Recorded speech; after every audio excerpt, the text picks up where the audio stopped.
tere ning tere tulemast kuulama esimest osa mis see nimi oli nüüd?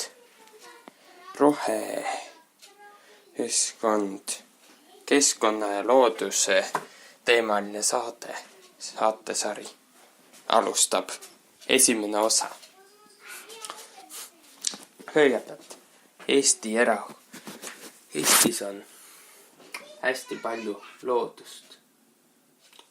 Meeldib palju rohkem kui on lääne pool. Miks on loodus oluline? Aga selle tõttu, et looduses leiab rahu, leiab tasakaalu. Looduses ringi kõndides. Linnades on inimesed kuidagi masendavad ja seda eriti see tehnoloogia muutub, paneb inimesed väga masendateks. Teeb inimesed väga masendateks ja sellisteks kurbadeks. Loodus pole jõud, siis loodusesse siis jalutama või jooksma või mida iganes rattaga sõitma näiteks. Siis see on loodus. Siis muutub aina rõõmsaks ja ma käin ise ka loodus sõitmas. Minu kodukohas on näiteks hästi palju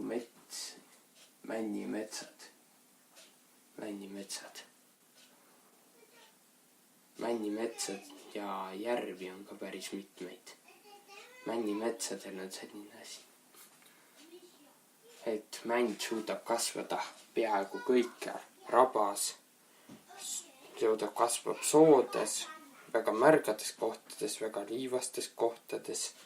Mänd kasvab peaaegu igal pool. Soodes on sellised väikesed kõverikud männid. Heades kasvukohtades ka. Seal, kus mulda on vähe, seal männid kasvada. Mulda on vähe, toit vähe seal kasvavad ja männid kasvavad kõikjal põhimõtteliselt. Siinkandis kasvavad seal, kus on hästi palju lund ja ei saa kätte võita ja mulda on hästi vähe ja kivine põhi on ja Soomes. Seal kasvavad ka männid. Mändidel on hästi vähe vaja kasvuks. Nad lihtsalt natukene mulda ja juba tulevad juured. Ja siin käbisid selliseid. Mändide jaoks on hästi vähe vaja. Mänd suudab kasvada peaaegu igas kohas. Aga mitte sellist tuhmeda. Täna pidime rääkima erakondadest. Eestis raiutakse liiga palju metsi. Ja vähendaks seda päris palju. Raiutakse liiga palju metsi. See ka peaks kajastuma tegelikult statistikas ka. Mul see statistikut praegu käepärast võtta ei ole, aga Eestis raiutakse liiga palju metsi. Eestis on muidugi Euroopa kõige rohkem metsi ka Euroopas. Aga me ei taha, et Eesti muutuks samasugust nagu Lääne-Euroopa, kus metsi põhimõtteliselt ei olegi. Loodust ei ole enam seda, mis kunagi oli. Aga oli seal palju metsi. Aga mitte sellest ei tunne täna rääkima. Mingi hetk räägime ka keskkonnakaitsest. Eestis võib metsa rohkem hoida. Ja selle jaoks on olemas sellised erakonnad, mis väärtustavad loodust. Roheerakonnad. See on roheline suund. Poliitiline suund, mis on roheline. See valitseb Skandinaavia maades. Seal valitsevad rohelist. Rootsi, Taani, Norra, Miimeral, võib-olla ka Soome. Rohelised valitsevad seal. Looduskaitse suund on rohelised.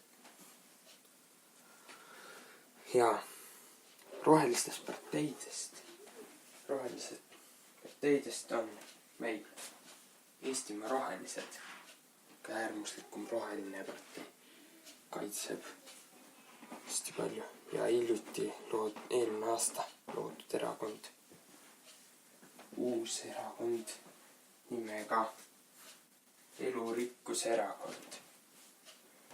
See on ka pooleti roheline, aga väärtustab lisaks rohelisele ka tehnoloogiat ja selle teed minu arvates tulekski minna. Tuleks kaitsta loodust ja arendada tehnoloogiat. Looduskaitse ja tehnoloogilised lahendused tuleks kokku panna. Ja tehnoloogiatest edasi, aga rohetehnoloogia peale minna. Arendada rohetehnoloogiat, et oleks roheline tehnoloogia oleks keskkonnasõbralik. Et kui see katkine ära visatakse, siis ei hakkaks tekkima reostust, vaid see oleks selline, mis suudab laguneda looduses. Näiteks plasmas laguneb mingi mitmesaja aastaga. Plasmas naftast tehtud. Üleüldse liiga palju kasutatakse naftate taastumatuid loodusvarasid. See tähendab, need loodusvarad küll taastuvad, aga taastumise aeg on nii pikk, et see inimese hea elu jooksul, mitte isegi inimese eluea jooksul, vaid taastuvad mitmesaja või isegi 1000 aastaga paar millimeetrit. Taastumise ajak on lihtsalt nii pikk, et nad ei taastu nii kiiresti ära, kui palju neid ära jõutakse kulutada. Aga kas sellistest asjast räägime hiljem edasi?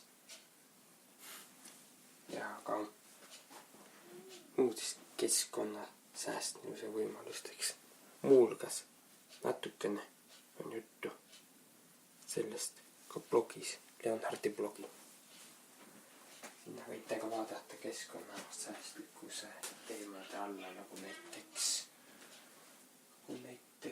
geograafia, need teemad lähevad väga haakuvad keskkonnaga. Erinevad geograafia osad siit geograafia alla võib vaadata. Siis igasuguseid sarnaseid teemasid on veel. Ja tehnikasaada algab ka varsti. Aga ma just lõpetan. Esimene osa algus on tehtud. Ja räägime siis pärast, mis siit tuleb. Nüüd siis kõik head aega ja neist kuute lisatanud korda. Lõpetuseks Relevation. See lugu pärineb YouTube audio.